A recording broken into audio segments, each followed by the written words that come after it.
Rated PG, patnubay at gabay ng magulang ay kailangan sa mga batang manonood.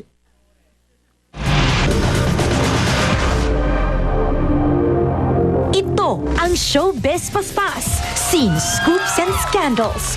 Ang unang pasada ng intriga, hatid ni na John Sweet Lapus, Raymond Gutierrez, Jenny Mercado at Pia Guanyo.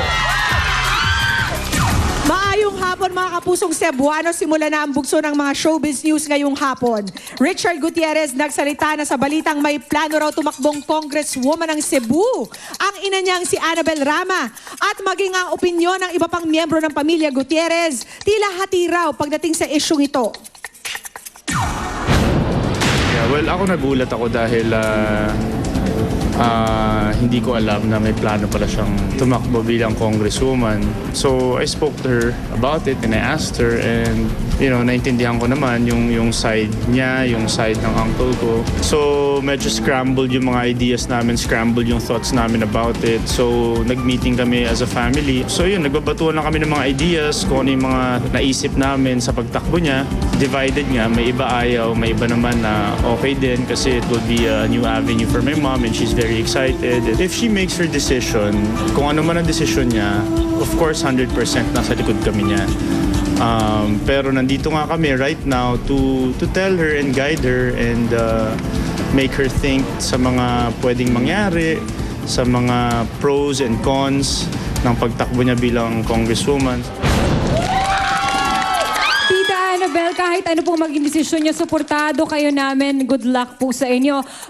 Mayap agad panapon po sa mga taga-Cabalenja sa Pampanga kung saan kung ang pagtakbo ni Tita Annabel hindi pa sure, ito naman ang siguradong sigurado na dahil kung ang ibang mga artista ay nagde-deny, si Ellen Adarna umamin kamakailan lang sa Showbiz Central na nagpadagdag siya ng dibdib.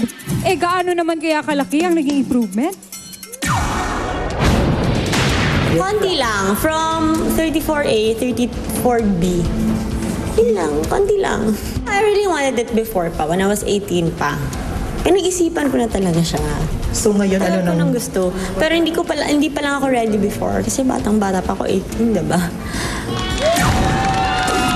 Sabi ko na nga ba nung nakita ko Huli ka, Ellen. Anyway, highway by the way, marahay na hapon sa mga kababayan natin Bicolano at pati na rin sa mga taga-Bugos. Cebu, nandiyan ako kagabi, ayan. Sigurado may excite sa balitang ito. Ang top twin stars kasi na sina Luis de los Reyes at si Alden Richards magbibida na for the first time sa kanilang sariling primetime soap. Ano kaya ang pakiramdam ng nakakakilig na love team na ito dahil sa big break na ibibigay sa kanilang balik-tambalan? Ito Nagulat din ako na binigay sa amin to dahil hindi pa tapos yung My Beloved Tapos biglang, another blessing na naman na binigay sa amin. And hindi siya basta-bastang soap. Primetime soap siya na kami yung bida. And kasama namin yung mga magagaling na artista. Kulang pa po yung thank you sa lahat ng blessings na dumarating. And talagang pagpapatuloy lang po natin yung hard work at kung ano yung nasimulan para tuloy-tuloy po yung projects. Good luck on your new primetime show, Luis and Alden. Naimbag nga mali mga kapusong Ilocano. At kung kayo ay followers ng SC host na si Miss Pia Guanyo on Twitter, malamang ay kasama kayo sa mga naintriga sa mga tweets niya kahapon tungkol sa pagsasailalim niya finally sa isang ultrasound. Narito po ang mga tweets niyang pinag-uusapan ng lahat.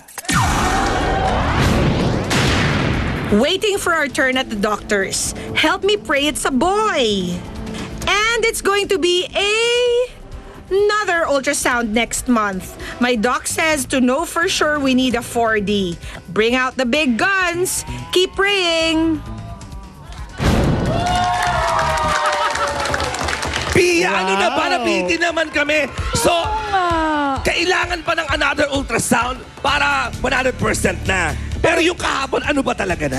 Yesterday kasi, we just got a 2D ultrasound. Okay. Ang problema, I get that naman every month, kaya lang yung position ng baby Nagtatago? is making us impossible to tell for sure kung girl or boy. So hanggang ngayon, hindi nyo pa rin alam. Hanggang ngayon, ganun pa rin yung position niya. Every time na lang we do that ultrasound, nakaganto siya. Okay, so Parang Cross legs. Wala man ang sinasabi si Doc na kahit so far parang ganito, ganyan. Well, she's leaning towards girl pero ayaw niyang i-confirm. Until mag-40 nga next month. Oo, kasi nga naman, pagka mamaya mali pa siya pa yung mapahiya. Pero yung mga friends mo tsaka mga kamag-anak mo, yung sa itsura mo, minsan ganun yun, di ba? No, di ba minsan sinasabi na maganda may ka, signs? babae yan. Oo. Ganun yan. What are your friends and your family telling you? Hati eh. Some people think that I'm gonna get a girl. Some people think, siguro the people, di ba sabi nila nakakapangit daw pag lalaki. Totoo Hindi ba totoo yun? yan. Pag lalaki daw maga, ikaw, Jenna, maga ka ba nun? Siguro ako na maga, yung tiyan ko lang yung lumaki. Pero boy, sabi dami nagsasabi, girl, namili na nga ako ng mga pang-girl na outfit, Kasi lahat, mga Di ba gamit. nagpa-pictorial ka ba nun? Ang ganda ni Jenny nung buntis, so akala ng lahat nga, girl. Oh, pati yung doctor ko, girl daw. Pero, Kaya nga ako, I refuse to keep my mind blank. Okay. But I keep praying forever and I know God's going to grant me a boy. Why do you want a boy Ba't for the gusto mo ng first boy? time? Because our family is full of girls na. So it would be refreshing, but of course, syempre, mas alam ni God kung ano yung mas kailangan namin eh. So, sino ba ako para magdikta? So kailan ito? Kailan ang next ultrasound para kami kulitin ka na naman dito sa Showbiz Central? Next month. Next month. 4D na to. 4D na to. Ito, wala na talaga siyang Ayun, tawag. na-confirm na yung 4D.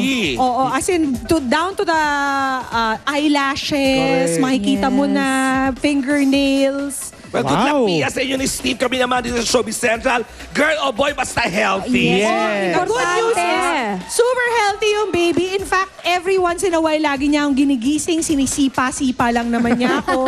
Maaga pa lang sinisipa na niya ako. Parang very active baby ito. Yeah. Ano? Wow. Alright. Thank God for Ito, that. napaka-active din ang Showbiz Central ngayong hapon. Sasalang ang magpisang Jeff Aiken naman at Sid Lucero sa Don't Lie to Me. Abangan nyo yan. Uy, totoo ba? Sid and Heart daw? Ay, ito na. Kaya tatanungin Oo. na natin harap-harapan sa under the lie detector test at titistigo pa at makikisagot pa si Jeff. Tignan natin kung aamin si Sid. Yes, at isa pang dadalaw sa atin this afternoon, si Miss Lovey Po. Nililigawan na raw ni Jake Cuenca. Ay, nabalitaan ko yan. Totoo ba yan? Kasi nga daw, they're always together. Ako nga pa, And also nabalitaan ko sila na. And also sa Twitter, kasi parang may hashtag before na parang my crush. Parang ganon. And Correct. Jake Cuenca put Lovey Po, my crush. Parang ganon. Yun naman pala. At Yes. we welcome natin back to the country si Mr. Michael De Mesa. Yes. And of course, eto na pinag-uusapan na si Grace Lee. Andito rin live na live. Marami tayong katanungan kay Miss Grace Lee. Sana sagutin niya lahat mamaya. Nako, ayan na nga. At nako, sa magbabalik mo na Showbiz Central, agad-agad, Miss Solen Yusuf, nako, ang bongga niyan. At marami pa kaming live na guest sa magbabalik ng Showbiz Central.